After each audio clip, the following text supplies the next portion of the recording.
Mr. John Maupin getting up to start things off for us.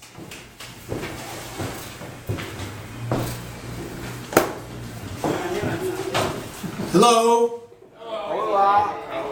Hola. Hola. Yeah, I don't even know what that is. Black people don't know what that is. Hola. Shalom. Okay, whatever. Hello. It's nice to be here in Diorio's. This is a great place. The crowd is pretty light right now, but I'm happy to see that I had some friends come to see me. I appreciate that. Woo. It's just great. Now I gotta be funny now, you know. I wasn't planning on being funny tonight. You know, it puts pressure on you, man, when you have people come out to see you, you know. And see, because it works out well when nobody's here to see me because I can make it all up. I can go home and people say, how'd you do? I did great. Everybody laughed at me. They followed me out to my car and they were still clapping all the way to my house. You know, the thing about that is, man, it's like I always, when I was younger and I started doing this, I would always want people's support, man. I didn't want my family to come see my family. But, you know, when I asked my parents to come see me, I just had a feeling they weren't going to come see me because they said, we're not coming. You know, they just told me straight up they weren't coming. And you can't really deny that. But the thing about it is, like, I'd have, you know, friends would come and see me. And my friends, usually, my friends want to give me a lot of advice on joke telling. They'll say, no, you shouldn't do this, and you should do that. You should. I said, why don't we just do this? Why don't you just tell the jokes, and I'll be the critic, you know what I mean? Since you want to tell me what to do. But the thing about it is, they give me some good advice sometimes. They say, yeah, you should try this, and you should do this, but everybody's an expert. And I said, the only problem is with the information you give me is you're not funny. You just need to stay doing what you're doing. And sometimes I think to myself, man, maybe I'm not funny, you know? But no, because I do well sometimes, and sometimes I don't. But, you know, that's just the way it goes sometimes. Like this crowd right now. I'm starting to hate this crowd, man. Yeah. Everybody's dead. Give some people some drugs or some alcohol or something, you know. We need more alcohol flowing through the crowd. We do. You got people doing different things. Somebody's on their phone. Another person's picking their nose. Please put all that stuff down. Put your boogers down and listen to me, you know. I tell you what, man. I got some funny people in my family. People, I know a lot of funny people, man, that they should be up here doing it. And I try to encourage them to come up and do it like my uncle. He's one of the funniest people I know. And I tried to talk him into doing it once. And he said, okay, I'll do it. And so we got in the car, I was going to drive him up to the comedy club. And he said, well, wait a minute, before I do it now, you got to stop me over at the store.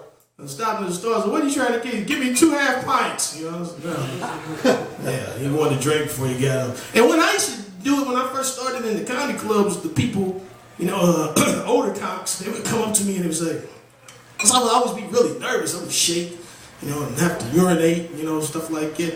And they would talk to me and they would say, hey, why don't you just try drinking some alcohol? That'll loosen you up. But I would never do it, man. I would try to do it on my own. So I'm not going to go that route. I don't want to be like this guy. This guy would drink and then he would pass out on stage. You know, this is not really a good example of how you want to start doing stuff. So here I am now, this point in time, in front of you, dear people. I'm going to sing a song that I wrote a couple days ago, and it's about my bodily functions. It goes, what are you laughing at? This is serious, you know. I can't fight this feeling deep inside of me. That's as far as I got, you know. And I wrote another song too. You know, it's about racism. It is. It goes like this. No one knows what it's like to be the black man. To be the black man behind blue eyes. Now, black people don't have blue eyes, white people, okay? If you see a black person with blue eyes, those are contacts. Yeah. I could never be a musician, although I have a whole lot of respect for musicians, man. Because musicians, they have something to edge, man, and something that comedians don't have. You know, when the set's not going well for them, they can put their heads down and say, oh my God. They don't have to look up at the crowd. They can just keep playing, you know, close their eyes. But when a comedian does it and they doing bad like I'm doing right now, they just look out to the audience like this. And then we got to walk back out into the crowd, man. You know what I mean?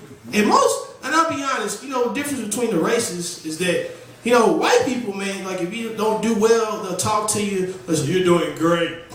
It's going to get better. Then when you walk away, they say, you suck. But then black people, man, they'll tell you immediately before you get off stage, man, that was bad, you know. And they'll follow you out to your car, man. They'll just walk right next to your car. Boo! That's what they do, you know. I caught one guy in my yard, man. He was still booing. You might want to go home before I call the police. I want to talk a little bit more about myself. I want to talk about my family. Been having some real bad family issues lately, man. I'm not as close to my family as I want to because they're dysfunctional. That's why. And I'm pretty sure a lot of people get some dysfunction in their family. If you don't, you're a liar, you know. My brother, man, he's great at what he does. He's really great. He's a great alcoholic, man. You know, he's been an alcoholic for 20 years.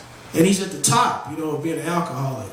And I'm like, where do you go when you're at the top of alcoholism? You just die, you know, there's nothing else left. I hope I didn't offend nobody here, because some people might be on their way to AA right now, you know. But my brother, man, he's funny because I would always think things like, and we had an emotional moment the first time, because he off and on he's in jail. And the first time I seen him in jail, between the glass, and I shed a tear, and he shed a tear.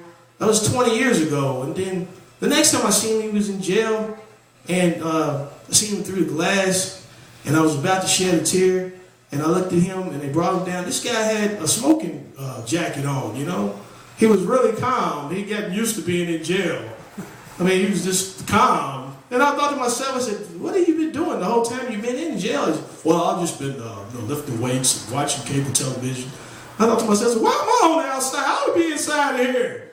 I'm struggling. Why do I want to go to work? You know, I had to reevaluate my own life, you know. And I just don't understand, why do people get comfortable in jail, man? I always often thought, like, why do we spend money on putting these people like on death row? I mean, you put them on death row, and then they'll do something like, say you're about to get the electric chair. They always ask him, what is your last meal? What do you want?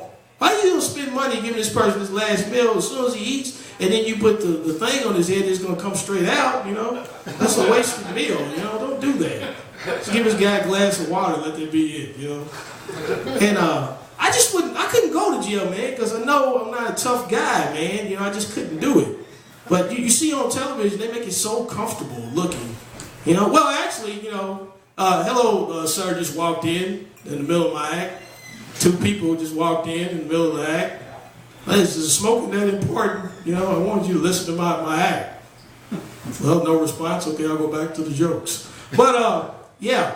So anyway, like I was saying, before I forget what I was going to talk about, it was really not that important anyway. Hello, Perry. How are you? I'm here. You're here? I know you're here. You got to be there. Whatever, you know. I decided not to heckle you tonight. You're not trying to heckle me tonight? Yeah. That's all right. I'll make sure you... Did you need a ride home today? Nah. You don't need no ride home? Nah, I'm fine. I won't give you no ride home anyway. I don't want you to be neglected. Neglected? You feel neglected? Is that some type of racist? You always tell me you feel neglected when I don't. I feel neglected all the time, man. I do. On my job, I feel neglected, man. I'm a janitor. I'm a janitor and I feel neglected. And I feel like I'm going to get frustrated a lot of times. You know, like when people like work in the post office, they go postal. And when I get frustrated, it's called going janitorial, you know what I mean? Because I'm serious, man. I think I can really hurt some people, man, with all the stuff that I have on my job. I got, you know, cleaning materials and mops and brooms and stuff. I can hurt a kid. Hey, back off! I can do it. I could, man. See, they know what I'm talking about because they work around me, you know. And I always appear to be real nice. Hey, how you doing? How's your day going? Hope the kids are treating you right. But inside, man, I'm frustrated. Because my boss would tell me something. He'd come up and say, hey, John, I got something for you to do. I got a clever job for you. I got some vomit to pick up, you know. And then I'm just, okay, okie doke. Then I go over there and I go pick up. Then the kids, they always look at me crazy. Say, you like your job? No, I don't like my job. I don't like my job. Clean up vomit. You know, that's why I say inside. I love my job. It's great. I plan on being here until I retire. Maybe you might want to be a janitor when you grow up too. You know? Nobody wants to be a janitor, okay? Everybody wants to make the money. Well, I think this has gone on long enough. We're going to bring some more talented people up here. I don't think I was very talented when I was up here. Maybe in my next stop I'll be talented, but today I was not talented. This was not the day for me to be talented, okay? I'm going to go ahead and end this with another song. And this one's great. It goes just like this. Let me adjust this mic because the white lady was up here. She didn't adjust it right for me. So she makes it a black person have a problem, you know. Here it goes like this. I don't forget what the name of the song is. I forget the song. Good night.